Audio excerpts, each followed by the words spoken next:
I am hanging out here with Incredible Bats, and we are hanging out with a bat today, guys. Incredible Bats does all kinds of like cool animal shows throughout the Indiana, Illinois, Michigan, Ohio area.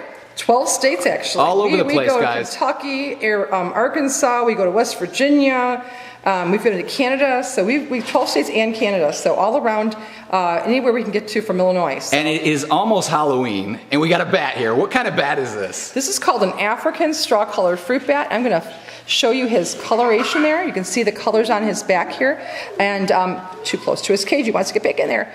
And then this is a male, so you can see his chin, underneath his chin, he's got this beautiful golden orange color. That males only have that, females do not.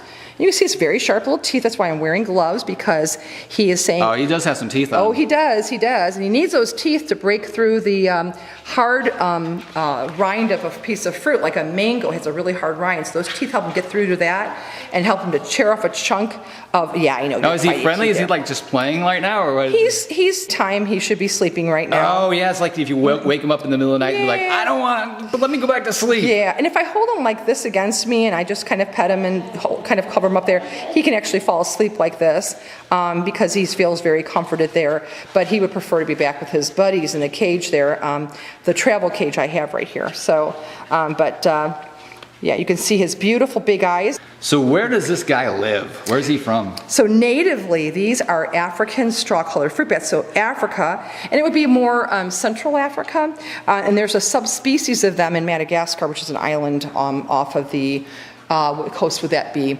I gotta think of where that is, like Tanzania, I think. So it's on the other side. It's not on the Atlantic side, it's on the other side of Africa. And he's moving his ears right now. Is he like, so they constantly. He doesn't echolocate because this is an old world fruit bat, and they don't echolocate except for the Egyptian fruit bats I have. So so let me go back up a second here. There are about 1,300 different species of bats in the world. And they're divided into two groups, microbats and megabats. The microbats live everywhere in the world except for Antarctica. The megabats are considered old world fruit bats. So we live in the Americas, that's the New World.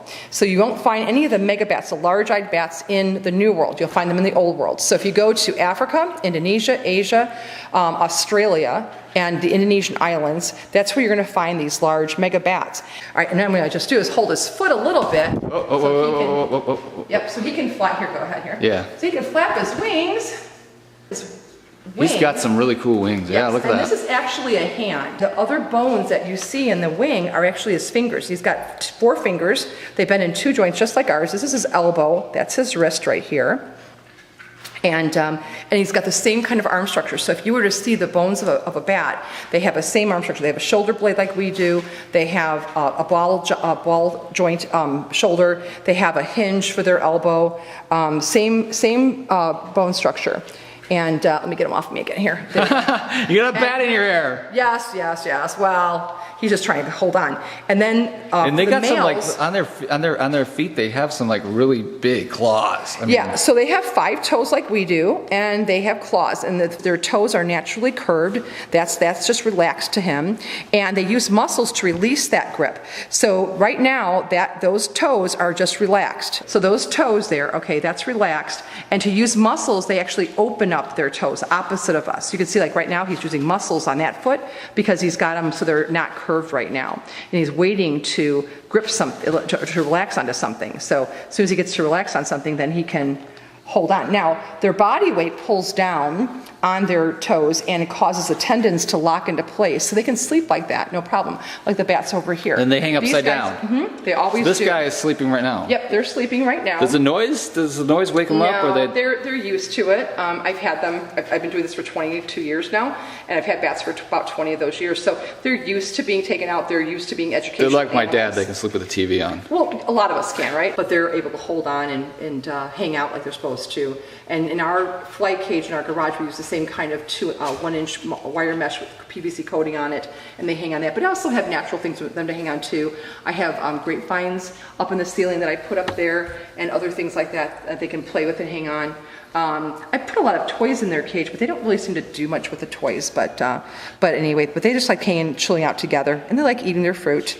So these are fruit bats, and I feed them a variety of fruits. So I feed them mangoes, papaya, apples, pears, sometimes oranges in the wintertime especially. Going to sleep right in your hands. Oh yeah, he will. And they also like romaine lettuce too, though, and that's important. I give them romaine and kale, and those lettuces are important because in the wild they would eat some vegetation too.